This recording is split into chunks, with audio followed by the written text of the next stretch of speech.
स्वागत है आप सभी का। एफएम न्यूज देख रहे हैं आप और आपके साथ मैं हूं नितिशा बंसल। तो आज 90वां वायुसेना दिवस मनाया जा रहा है। आज वायुसेना की नई कॉम्बैट यूनिफॉर्म को इंट्रोड्यूस कराया गया है। इसके साथ ही चंडीगढ़ में पहली बार वायुसेना दिवस मनाया गया है। अब तक गाजियाबाद के हिंडन एयरबेस पर ये की हुआ करता था। अब की बार दो दिनों में इसको बांटा गया है। आज और कल 2 दिन मनाया जाएगा एयरफोर्स दिवस। और इस मौके पर आज जो फ्लाई पास्ट हुआ है सुकमा लेक के ऊपर चंडीगढ़ के आसमान में तमाम विमान गरजे हैं। चंडीगढ़ की आबो हवा आज पूरी की पूरी लड़ाकू विमानों की गर्जना से गूंज उठी थी और साथ ही साथ देशभक्ति के रंग चारों तरफ नजर आ रहे थे। तमाम गणमान्य आज यहाँ पर मौजूद थे। इसके साथ ही मंच पर आसीन थे राष्ट्रपति महोदया द्रौपदी मुर्मू जी, साथ ही रक्षा मंत्री राजनाथ सिंह भी वहां पर मौजूद थे। और आज का ये जो कार्यक्रम था इसी पर हमारे साथ चर्चा के लिए जुड़ चुके हैं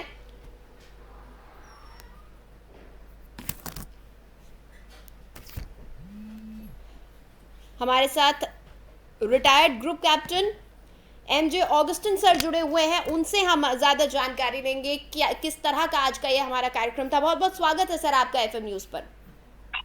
धन्यवाद नितिशा जी, कैसी हैं आप? मैं अच्छी हूँ सर। आज जो हमने देखा चंडीगढ़ के आसमान में वो बहुत रोमांचित कर देने वाला था, बहुत ही गौरवशाली पल था।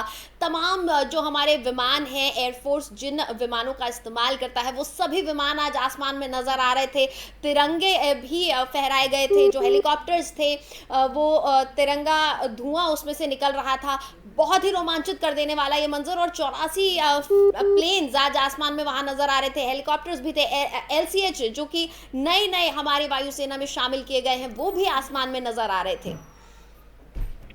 बिल्कुल। और मैं बहुत गर्वान्वित फील कर रहा था। तो उसका दो कारण है नितिशा जी। आज और आपके चैनल के माध्यम से मैं जो भी आपके दर्शक हैं उनको ये कहना चाहूंगा कि आज का जो फीलिंग है बाकी सारे जो एयरफोर्स डे है उससे अलग और हटके था मेरे लिए। वो इसलिए क्योंकि आज हम उन जहाजों का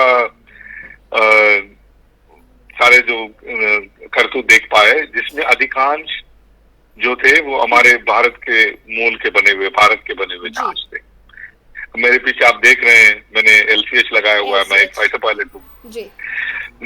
जब भारतीय वायुसेना बनी थी 1932 में, उस समय हमने वापिती नामक एक जहाज से हमने वायुसेना शुरू की थी। और नितिशा जी आपको सुनकर हैरानी होगी, वो उस जहाज के लिए पैसा जो है वो बम्बई के कुछ साहूकारों ने उनके मदद से हमने वायुसेना शुरू की थी। क्योंकि उस समय 32 की बात है, तो उस समय तभी हम अंग्रेजी एक कॉलोनी हुआ करते थे। अंग्रेज ये नहीं चाहते थे कि हमारा वायुसेना हो, लेकिन हमारे कुछ लोगों ने, कुछ बंबई के साहूकारों ने पैसा दिया और हमने वापिती नामक जहाज खरीदा। ये जहाज उस समय में भी एक पुराना जहाज हुआ करता था और इसका एक नाम भी दिया हुआ था कि वाटर पिटी, वापिती को, क्योंकि वो तेजी से चढ़ नहीं सकता था। उसका जो इंजन का पावर जो है कम हुआ करता था। तो हमारा जो सफर है वायुसेना का वो बहुत ही एक जिसको कहते हैं ना, अगर मैं सरल शब्दों में कहूँ, किसी एक गरीब घर से उठे हुए एक बच्चे की तरह रहा है। और आज हम दुनिया की चौथी सबसे हमारी वायुसेना बहुत मजबूत हो चुकी है आज। तो ये लंबा सफर तय किया है हमने, बहुत ही लंबा सफर, बहुत कठिन सफर। बहुत लोगों ने अपना जान दे करके और अपना पूरी जवानी दे करके और अपना 24 घंटे में 48 घंटे दे करके इस मकाम तक हमारे वायुसेना को और हमारे देश को पहुंचाया है। और दूसरी बात, जिस बात से मैं बहुत ही और गर्वान्वित इसलिए हुआ क्योंकि आज आप हमारे बेड़े में देखिए LCH शामिल हो चुका है, जो एक भारत का बना हुआ जहाज है। तेजस शामिल हो चुका है जो भारत का बना हुआ है। सारे रडार प्रणाली जो है, जो सबसे इम्पोर्टेंट एक बैकबोन जिसको कह सकते हैं हम, वो भारत के मूल का है। तो मैं अंग्रेजी में कहते हैं ना, today we are making air force, we are not buying air force. हम एयरफोर्स खरीद नहीं, वायुसेना खरीद नहीं रहे हैं, हम वायुसेना अपने हाथों से बना रहे हैं। तो अभी तक ऐसा हुआ था कि अभी भी हमारा कम होती जा रही है दूसरे देशों पर। अब तक हम उनकी टेक्नोलॉजी खरीदते थे, अब खुद ही हम टेक्नोलॉजी बना रहे हैं, बना भी रहे हैं और दूसरों को मदद भी कर रहे हैं। आप जैसे अभी हम अपने स्क्रीन में देख रहे हैं C-130 जहाज जी। जब हमने C-130 जहाज खरीदा, और भारत एक आईटी का एक सुपर पावर कहते हैं, दुनिया का सुपर पावर है हम आईटी के। तो जब हमने ये Su-30 हो, C-130 हो या C-17 हो या मिराज 2000 का जो नया वर्जन हो या रफाल हो, ये जहाज या चिनूक जो हम स्क्रीन में देख रहे हैं, जब हम जहाज खरीदते हैं तो इनका जो जिस तरह से ये अपने डिजिटल बस से बात करता है, दूसरी छोटी छोटी जो जहाज के अंदर प्रणालियां होती हैं, जैसे अभी हम स्क्रीन में देख रहे हैं कि ये फ्लेयर डिस्पेंस करता है। तो ये फ्लेयर डिस्पेंसर की प्रोग्रामिंग और जिस तरह से फ्लेयर डिस्पेंसर से जो कंट्रोल्स बात करते हैं, ये जो सारी जो डिजी बस कहते हैं हम इसको, इसका पूरा सोर्स कोड हमारे पास है। इसको जहाज को ही नहीं, जहाज की बाकी प्रणालियों को भी हम अपने जो बैंगलोर में एक संस्था है जो इन सब कामों में लगी रहती, और ऐसी संस्थाएं पूरी दुनिया में बहुत कम है जो जहाजों की सोर्स कोड लिखती हैं, weapon to target aeroplane matching कराती हैं, उसकी टेस्टिंग करती हैं। तो विदेशी जहाजों को भी हम अपने हिसाब से अपने जो रिक्वायरमेंट है इसके हिसाब से हम इसकी कोड्स लिखते हैं और इसकी वेपन इंटीग्रेट करते हैं। तो ये सब मद्देनजर मैं आज देखता हूँ, कभी कभी लगता है काश मैं 10-20 साल बाद में पैदा होता, तो कभी कभी लगता है नहीं, बहुत एक ग्लोरियस पीरियड में मैं सर्व करा। जैसे अफसर एक सेतु है उस स्ट्रगल और आज की जो मॉडर्न आईएएफ हमारी है, इसके बीच के सेतु आप जैसे ही ऑफिसर्स हैं जिन्होंने हमारे देश को गौरवान्वित महसूस करने का यह मौका दिया है, वो स्ट्रगल का आप हिस्सा रहे हैं और देश गर्व करता है आप जैसे ही अफसरों पर। सर, आज जो नई यूनिफॉर्म लॉन्च की गई है, कॉम्बैट यूनिफॉर्म जो है, उसके बारे में बताइए, क्यों जरूरत पड़ी हमें कि एक नई यूनिफॉर्म को हम इंट्रोड्यूस कराएं और इस यूनिफॉर्म की क्या विशेषताएं हैं? बहुत अच्छा सवाल है नितिशा जी, और मैं हमेशा कहता हूँ, और मुझे पता नहीं है कि आपका आर्मी बैकग्राउंड है कि नहीं है, लेकिन आपका सवाल बिल्कुल आपका सवाल बिल्कुल दुरुस्त इसीलिए आपके सवाल बिल्कुल दुरुस्त है। तो इसका तो सबसे महत्वपूर्ण रीजन मैं बताऊंगा, जो जंगल कैमोफ्लाज है। कैमोफ्लाज अपने आप में नितिशा जी एक बहुत बड़ा सब्जेक्ट है, और हमारे पास एक शो शायद कम पड़ जाए हमें इसके बारे में डिस्कस करने में। लेकिन लॉन्ग स्टोरी शॉर्ट में ये कहूंगा, जो जंगल कैमोफ्लाज है वो जंगल वाले इलाके में इस्तेमाल करते हैं। बिल्कुल। स्नो कैमोफ्लाज जो है वो स्नो बाउंड एरिया में इस्तेमाल करते हैं। अगर स्नो बाउंड एरिया में जंगल कैमोफ्लाज पहन करके आप जाएंगे तो अब दुश्मन आपको दूर से देख लेगा। कैमोफ्लाज का क्या रिक्वायरमेंट है कि हम गुल मिल जाएं बैकग्राउंड से। तो एयरफोर्स का बैकग्राउंड क्या है? एयरफोर्स का बैकग्राउंड है डब ग्रे, जो ग्रे हम देख रहे हैं। आसमान का रंग हमेशा नीला नहीं है, बिल्कुल, अधिकांश समय वो थोड़ा ग्रे सा ही रहता है। सो ये जो वर्दी हमने अभी चूज किया है, देर से आए दुरुस्त आए, मैं तो इसके बारे में बहुत पहले से मैं लिखता आया हूँ, बोलता आया हूँ कि हमको अलग एक कैमोफ्लाज करना चाहिए, क्योंकि हमारा जो लड़ाई है, हमारी जो एम्प्लॉयमेंट है, वो है स्काई टू ग्राउंड। सो हम मोस्ट ऑफ द टाइम लोग जब हमें देखते हैं कि आकाश के खिलाफ देखते हैं, ना कि जमीन के खिलाफ, जमीन के बैकग्राउंड पे। सो ये जो कैमोफ्लाज है बिल्कुल ही साइंटिफिक तरीके से दोनों का मिश्रण है। आप देखिए इसमें स्काई का मिश्रण भी है, इसका ग्राउंड का मिश्रण भी है। सो यही एक कैमोफ्लाज हमें दोनों जगह काम देगा। अच्छा, ये जंगली इलाके में हो सकता है उतना कारगर ना हो, सर लेकिन जिस फिर तरीके भी हाँ सर, हम जब कैमोफ्लेज की बात कर रहे हैं तो हमने देखा कि ये काफी ग्रेइश है, ग्रेइश और वाइटिश कलर की है। कभी किसी विषम परिस्थितियों में अगर कोई एयरफोर्स ऑफिसर्स फंस जाते हैं और वो जमीन पर हैं, तो क्या ऐसी कंडीशंस में ये यूनिफॉर्म उनको हेल्प कर पाएगी? क्योंकि जैसे अभी हमने देखा था कि पाकिस्तान में जाकर हमारे पायलट फंस गए थे। ऐसी सिचुएशंस में कैसे फिर टैकल कर पाएंगे? देखिए, दो चीजें हैं। हाँ। एक होता है फ्लाइंग ओवरऑल, जिसको कहते हैं ना फ्लाइंग ड्रेस, वो अलग है। जी। वो हमारा ग्रीन ही रहता है, आपने देखा होगा, एक्सेप्ट जब हम सी के ऊपर उड़ते हैं तो ऑरेंज पहनते हैं, नहीं तो मोस्ट ऑफ द टाइम वो फ्लाइंग ओवरऑल जो है वो ग्रीन रहता है। और इसलिए ग्रीन है क्योंकि पायलट जब किसी भी कारणवश जब कूद जाता है पैराशूट के द्वारा, तो जमीन हरा है और हरे के साथ उसको गुल मिलना चाहिए, पहली हाँ, बात। हाँ। दूसरी बात, वो जो कपड़ा है जी।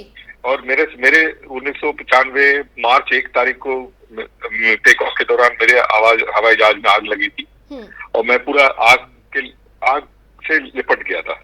ये जो स्क्रीन वगैरह ये सब नया है। अच्छा। तो उस समय जब मेरे ओवरऑल में आग लगा था, लेकिन मेरा ओवरऑल उस मटेरियल का बना था जो जिसपे आप आग लगा नहीं सकते, तो वो उस मटेरियल का नाम है नोमेक्स। ओके। तो उसका बना हुआ है। तो फ्लाइंग ओवरऑल अलग है, जो आप मार्च करते हुए जाते हुए देख रहे हैं लोगों को अभी, वो जो कॉम्बैट यूनिफॉर्म अलग है। कॉम्बैट यूनिफॉर्म मोस्टली हम ग्राउंड के इस्तेमाल में करते हैं, जो कि एयरफोर्स हवा से एक इस्तेमाल होने वाला एक यंत्र है।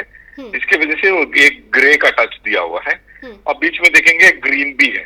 तो ये एक happy compromise between sky and ground में कहूंगा। ओवर टू यू नितिशा जी। ठीक ठीक।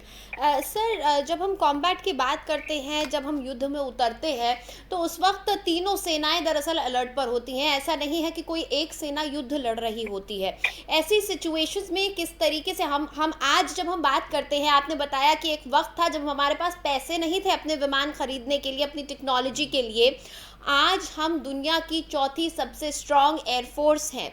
तो जब हम युद्ध में उतरते हैं तो किस तरीके से स्ट्रैटेजीज डिसाइड की जाती है? हमारे ये जो प्लेन्स हैं, किस तरह से इनको इस्तेमाल करने का निर्णय लिया जाता है? आज हमने देखा वायुसेना का शक्ति प्रदर्शन, और उससे मुझे लगता है पूरे देश को अंदाजा हो गया होगा कि हम जब बात करते हैं देश की दुनिया की चौथी सबसे स्ट्रॉन्ग एयरफोर्स की, तो हम क्या कह रहे हैं दरअसल? तो किस तरीके से उस वक्त काम किए जाते हैं, कैसे हम अपनी इस शक्ति का इस्तेमाल करते हैं?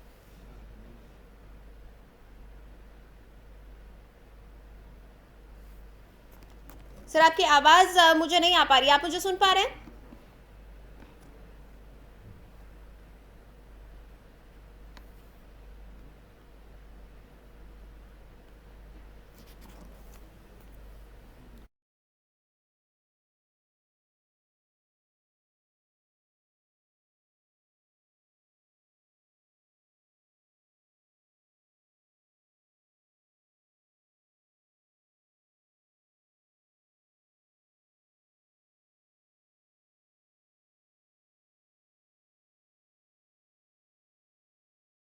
सर हम ये जानना चाहते हैं कि आज हमने देखा कि भारत की, जब हम वायुसेना की बात करते हैं, दुनिया की चौथी सबसे स्ट्रॉन्ग वायुसेना है, सबसे बड़ी वायुसेना है, और स्ट्रगल का एक लंबा पीरियड हमने देखा है। लेकिन आज हमने देखा चंडीगढ़ के आसमान में कि दुनिया की चौथी सबसे स्ट्रॉन्ग एयरफोर्स कैसी नजर आती है। उसके पास क्या क्या एसेट्स हैं, वो विमान, वो हथियार जिनके बल पर हम दुश्मनों के छक्के छुड़ाने के लिए तैयार रहते हैं। जब युद्ध में उतरते हैं तो सेना के तीनों विंग्स उतरते हैं, थल सेना, वायु सेना, जल सेना।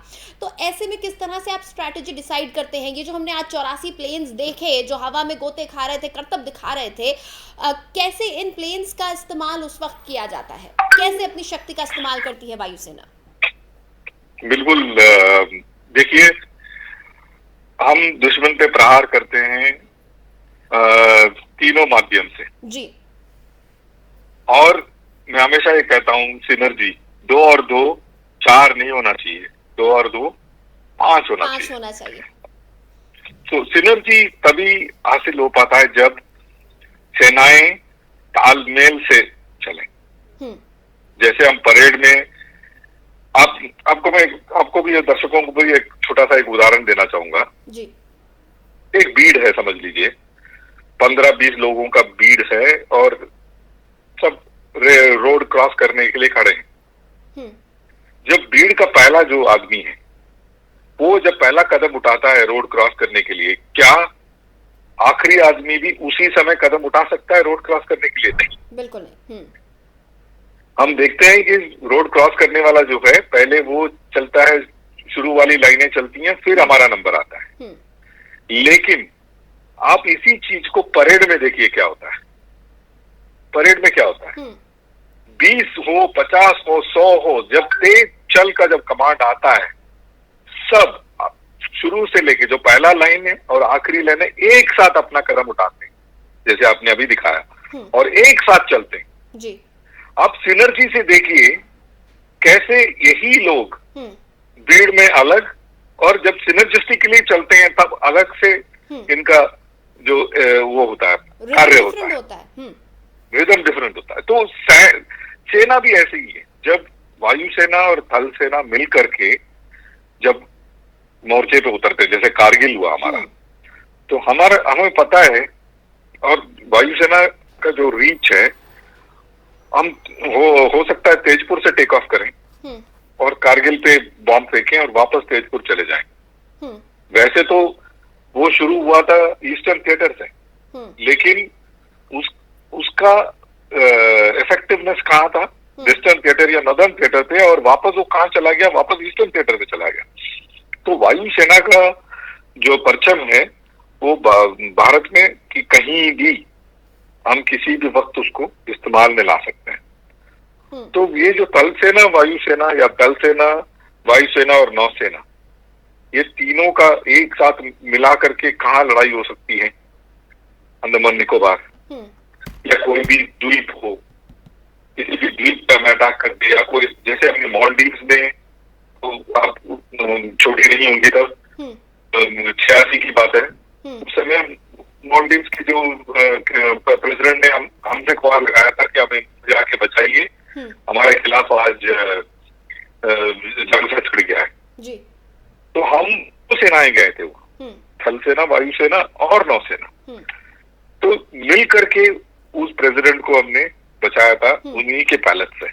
तो ये सारी चीजें जब आप देखते हैं कि कैसे तालमेल के साथ किया जा सकता है, उसका एक अद्भुत उदाहरण हमारे सामने आज 84 जहाजों ने दिखाया। और ये जो सर 84 जहाज हैं, इनकी हायरार्की किस तरह से हम डिसाइड कर पाते हैं सिचुएशंस में कि कौन से जहाज को हमें पहले इस्तेमाल करना है और कौन सा जहाज हमारे उस आखिरी वार के लिए इस्तेमाल किया जाएगा? ये उस युद्ध की गंभीरता पे डिपेंड करता है, ये वहाँ की जियोग्राफिकल कंडीशंस पे डिपेंड करता है, या फिर हमारा दुश्मन कितना मजबूत है इस चीज पर डिपेंड करता है? कैसे इस चीज का निर्णय लिया जाता है?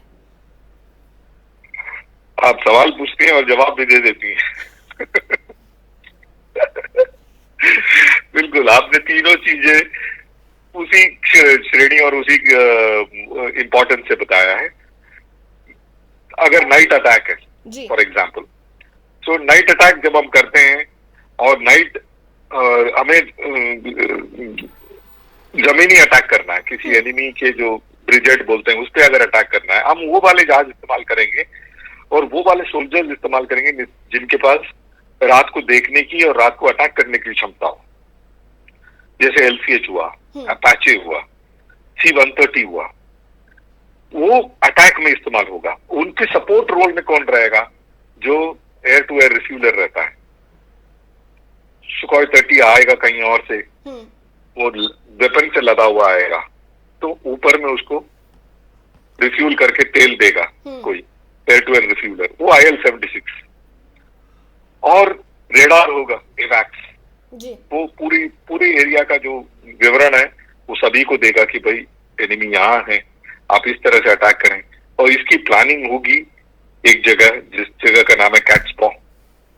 एक नॉर्थ ईस्ट का पहला कैट्सपॉ में हुआ करता था किसी जमाने में, तो कैट्सपॉ ये सारी चीजें प्लान करते हैं। इस तरह से इसकी ऑर्केस्ट्रेशन होती है। इसको अगर देखा जाए एक परेड की तरफ देखा जा सकता है, सब एक साथ निकलते हैं। सबको पता है कि ये अगर एच आवर ये है, आज रात को 12 बजे अगर अटैक करना है, 10:20 पे मैं कमरे से चलूंगा, 10:21 पे मैं यहाँ पहुंचूंगा, साइन करूंगा जहाज को, 23 मिनट में मैं जहाज में बैठूंगा, 27 मिनट 31 सेकंड में मैं टेक ऑफ करूंगा। इस तरह के ऑर्केस्ट्रेशन होती है और सारे एक साथ आते हैं और दुश्मन को नेस्तनाबूद करते हैं। इसी वजह से ये जो डिसिप्लिन है, ये जो ट्रेनिंग है, इसी वजह से जैसे आपने शुरू में कहा, आज हम चौथे सबसे बड़े एयरफोर्स में से तो हैं ही, और बाकी जो कंट्रीज के साथ जब हम एक्सरसाइज करते हैं, किसी समय वो एक प्रोग्राम जरूर चलाइएगा। हमने यूनाइटेड स्टेट्स के साथ एक एक्सरसाइज किया था, उनके पायलट्स के चक्के छुड़ा दिए थे। तो ये रीजन इस डिसिप्लिन से आता है, और इसीलिए आता है जो मैंने शुरू से कहा आपको कि हमें ये चाहत हमेशा रहा है हमारे एयरफोर्स में कि हम 1 रुपया अगर खर्च कर रहे हैं, हमारा देश इतना अमीर देश तो है नहीं, 1 रुपया अगर हम खर्च कर रहे हैं उसमें 2 रुपए का फायदा कैसे उठाया जाए। सो जब हम ट्रेनिंग करते हैं तो हम उस चीज का मद्देनजर करते हैं कि भाई ये टैक्स पेयर्स मनी पैसा है, और इसको पूरी तरह, इस ट्रेनिंग की पूरी तरह निचोड़ जो है आखिरी बूंद तक हमें निकाल लेना चाहिए। सर, अभी आपने पैसों का जिक्र किया, और आज जब हम देख रहे हैं, आज 90th एयरफोर्स डे हम मना रहे हैं, एक लंबा सफ़र हमने तय किया। ऐसे में हम उन शहादत को नहीं भूल सकते हैं जो हमारे पायलट्स ने दी है। और बीते 60 सालों में मिग के जो हादसे हुए हैं उसमें करीबन, अगर मैं गलत नहीं हूँ तो 200 जाने हम गंवा चुके हैं, 200 शहादत हो चुकी हैं। उस वक्त को, उस दौर को, और अब जो हमने तमाम विमान हमारे एयरफोर्स के हवाले किए हैं, नए जो विमान इंट्रोड्यूस किए गए हैं, अब ये जो लापरवाहियां होती थी, बहुत चर्चा का विषय है कि कहां से कैसे क्या लापरवाहियां हुई, लेकिन फैक्ट ये है कि हमने 200 से ज़्यादा हमारे जाबाज गंवाए हैं 60 सालों में। अब जो हम टेक्नोलॉजी लेकर आ रहे हैं, अब जिस तरीके से काम हो रहा है देश के अंदर, आपको लग रहा है ऐसी जो शहादत थी, जो सरहद पर होनी चाहिए थी, लेकिन कुछ लोगों की लापरवाही के चलते अलग तरीके से उनकी शहादत हुई, आपको लगता है अब ये दौर से हम निकल पाएंगे, अब साफगोई से काम हो रहा है? एक चीज का मैं मैथमेटिकली, मैं आपने अभी 2-3 बार हम मिल चुके हैं नितिशा जी, और मैं अब तक समझ चुकी हूँ कि मैं लॉजिकली बात करता हूँ। हम इसको थोड़ा लॉजिकली जरा ब्रेक डाउन करते हैं जी। आप ये जहाज जो हमारे सामने है, इसको देख लीजिए, इसमें 4 इंजन है। ये रफाल 2 इंजन है, सुखोई 2 इंजन है, ओके। मिग 21 एक ही इंजन है, और मिग 21 का विंग देखिएगा, मिग 21 दिखता है एक तीर की तरह है, ना कि जहाज की तरह। जब इंजन बंद हो जाता है तो जहाज में ग्लाइड करने की जो क्षमता होती है मिग 21 में बहुत ही कम है। मिग 21 दुनिया का सबसे तेज लैंडिंग स्पीड्स में है, उसका 450-500 किलोमीटर पे उसकी लैंडिंग होती है। किसी जहाज का मैक्सिमम स्पीड उतना नहीं है जितने स्पीड में वो लैंडिंग करता है, ध्वनि से दुगना जाता है। तो उस समय के टेक्नोलॉजी ने एक इंजन का जहाज बनाया था, ठीक है, और वो जहाज तो जहाज है, किसी भी यंत्र की तरह। आपने भी कार चलाया है, कभी भी कार का इंजन कभी भी बंद हो सकता है, बिल्कुल। और पुराने कार का, प्रीमियर पद्मिनी वगैरह का, अम्बेसडर वगैरह का, तो जो इंजन बंद होना और कार रोड के किनारे खड़ा रहना तो बहुत ही आम बात हुआ करता था। उस जमाने का है मिग 21। तो एक ऊंचाई के नीचे जब इंजन फेल हो जाता है किसी भी कारणवश, बर्ड हिट ले लीजिए, या कोई भी फ्यूल कंटामिनेशन ले लीजिए, या किसी भी तकनीकी कारण के वजह से अगर इंजन बंद हो जाता है तो पायलट के पास विकल्प नहीं रहता है, डेड मैन्स कर्व करते हैं उसको। अब मैं एक जहाज चलाता था जिसका फाइनल्स पे आप अगर लैंडिंग के लिए आ रहे हैं और आपका इंजन बंद हो जाता है अगर जी, तो आपके पास कोई और विकल्प नहीं है सिवाय जहाज के साथ शहादत देने की। तो मेरा ये कहना है कि 2 इंजन जहाज अभी आ गए, सिंगल इंजन जहाज धीरे धीरे फेस आउट हो रहा है। अभिनंदन का जो स्क्वाड्रन है वो फेस आउट हो गया, अभी बचा हमारे पास आई थिंक का दुक्का स्क्वाड्रन बचा है मिग 21 का, वो भी चला जाएगा जी। उसके बाद आप देखेंगे कि 2 इंजन जहाजों में कोई इशू ही नहीं है, क्योंकि एक इंजन बंद भी हो जाता है तो दूसरे इंजन के साथ आप सपोर्ट रहता है, बिल्कुल ही नहीं, और सेफली आप आके लैंड कर सकते हैं। तो ट्विन इंजन रिडंडेंसी एक बहुत इंपॉर्टेंट चीज है। अब ये चिनूक देख लीजिए आपके सामने, जी। 2 इंजन है, 2 पंखा है। ठीक है। हाँ जी, ओवर टू यू। सर, बीते दिनों हम देखिए, जब भी हम बात करते हैं हमारी वायुसेना की, या जब भी हम बात करते हैं हमारी किसी भी सेना के शक्ति प्रदर्शन की, तो हमारे जो दो सबसे बड़े दुश्मन इस वक्त हमें नज़र आते हैं, एक तरफ पाकिस्तान, दूसरी तरफ चीन। और हाल ही में विदेश मंत्री की तरफ से भी ये बयान आया है, और रिसेंटली जयशंकर जी ने ये कहा है कि चीन के साथ स्थितियां पहले जैसी नहीं है, लेकिन सामान्य नहीं है, और सामान्य हो पाना भी मुश्किल है। जिस स्टेज में इस वक्त हमारी वायुसेना है, चीन के मुकाबले हम कहाँ खड़े हो पा रहे हैं? आज जो देश ने शक्ति प्रदर्शन देखा है, जाहिर तौर पर चीन की भी इस पर नजर रही होगी, और ये शक्ति प्रदर्शन सभी के लिए एक संदेश होते हैं। ये सिर्फ भारतवासियों के लिए नहीं है, बल्कि दुश्मनों के लिए भी एक संदेश है। कितना स्ट्रांग संदेश आज गया होगा? बहुत ही स्ट्रांग। 2 रीजन इसके लिए। जी। पहली बात, जो जब इंडियन प्लेट यूरेशियन प्लेट से जब टकराया, हिमालय पैदा हुआ, जी, है ना। हिमालय के इस तरफ हम हैं। हिमालय के हमारे जो तटवर्ती इलाके, तटवर्ती मतलब हिमालय के जो तराई इलाके जिसको कहते हैं, इलाके, फुट हिल्स पे जो एरियाज हैं, फुट हिल्स, वो 200, 300, 400 मीटर समुंदर से ऊंचाई में है। आप हिमालय के उस तरफ देख लीजिए, 10,000, 15,000, 7,000, 8,000 उनका ऑल्टीट्यूड है।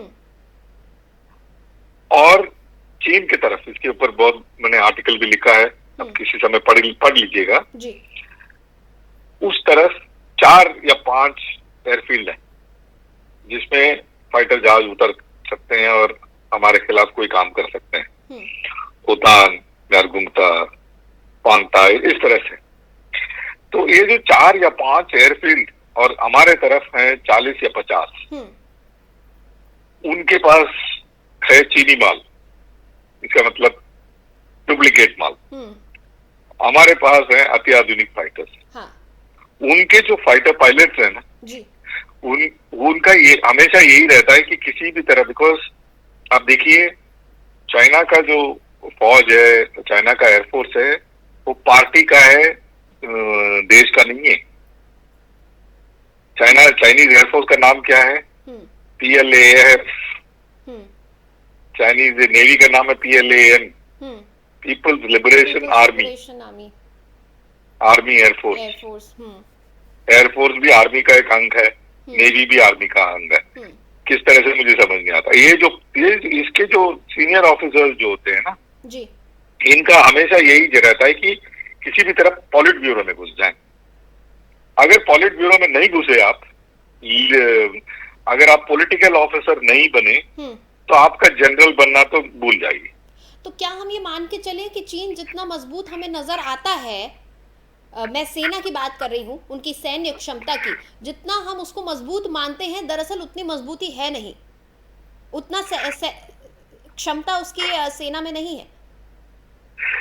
गलवान में हमें देखने मिला, आपको याद होगा हमने कितने वीर खोए, और हमारी सेना ने मुकाबला किया था, 40 से ज्यादा चीनी सिपाहियों को ढेर कर दिया था, जिसको आज तक चीन ने एक्सेप्ट नहीं किया कि उनके सैनिक मारे गए। बिल्कुल, ये दूध का दूध पानी का पानी यही हो गया नितिजा जी। अभी टेक्नोलॉजिकली भी एडवांस्ड नहीं है वहां की सेना, बिल्कुल नहीं है। देखिए हमारे साथ शिवजी है, उनके साथ नहीं है। आपकी हंसी ये बता रही है सर कि भारत की किसी भी सेना की बात करें, और खासकर क्योंकि आज वायुसेना दिवस है, तो वायुसेना की सबसे पहले हम बात करेंगे। आपकी हंसी ये बता रही है कि आज भारत की सेना, भारत की वायुसेना कहीं आगे बढ़ चुकी है, और अपने किसी भी दुश्मन के छक्के छुड़ाने में पूरी तरह से सक्षम है, चाहे वो हम हमारे सिपाहियों की ट्रेनिंग की बात करें या फिर टेक्नोलॉजिकली एडवांस्ड होने की बात करें। वो भी और एक चीज है, हमारा जो सबसे बड़ा जो हमारा हथियार अगर मैं कहूंगा, वो है हमारा कॉन्स्टिट्यूशन। बहुत ही बढ़िया कॉन्स्टिट्यूशन। हमारे कॉन्स्टिट्यूशन में कहीं ये नहीं लिखा है कि पड़ोसी देश पे हमला करो और उसको अपना बना लो, कहीं भी नहीं है। हम एक बहुत ही शांति नहीं चलते हम, बिल्कुल है नहीं। आप रशिया देख लीजिए, हर एक को खाने के लिस्ट पे लगा हुआ है। यूक्रेन के पूरे 6 महीने हो गए फिर खाने के उसमें लगा हुआ है। तो हर एक का अपना अपना कॉन्स्टिट्यूशन है। हमारा कॉन्स्टिट्यूशन ये कहता है कि भाईचारा के साथ रहे। इसी वजह से आप देखते हैं हमारे देश में हर प्रांत के लोग और हर मजहब के लोग एक साथ रहते हैं। इस पूरे हमारे आधे घंटे के डिस्कशन को अगर हम कंक्लूड करना चाहें, आज 90th एनिवर्सरी जो हम मना रहे हैं, 90th एयरफोर्स डे हमारा है, तो मुझे लगता है 3 पॉइंट्स पर हम इसको कंक्लूड कर सकते हैं। हम नंबर्स में स्ट्रांग हैं, हम टेक्नोलॉजिकली भी आगे हैं, और साथ ही मोराल की अगर हम बात करें, हमारा मोराल हाई है, और मॉरल वैल्यूज में हम तमाम दूसरे देशों से कहीं आगे हैं, खासकर हमारे दुश्मनों से। और ट्रेनिंग हमारा सबसे उम्दा है, बहुत उम्दा ट्रेनिंग है। बहुत बहुत शुक्रिया सर हमारे साथ जुड़ने के लिए और अपना समय हमें देने के लिए। धन्यवाद। तो आज हमने 90वां वायुसेना दिवस मनाया है। वायुसेना के शौर्य को आज सलाम करती है देश की जनता, और आज हमने देखा किस तरह से वायुसेना में शामिल हमारे 84 जो विमान है, हेलीकॉप्टर्स हैं, उन्होंने आसमान में किया शक्ति प्रदर्शन, जिसको देखकर देश के दुश्मनों की रूह भी कांप गई होगी और अंदाजा लग गया होगा कि ये भारत आज का भारत है जिसका अमृतकाल चल रहा है, और आज कितनी आगे पहुंच चुकी है भारत की ये वायुसेना। बहुत बहुत शुक्रिया इस खास कार्यक्रम में हमारे साथ जुड़े रहने के लिए। खबरों के लिए आप देखते रहिए FM न्यूज़।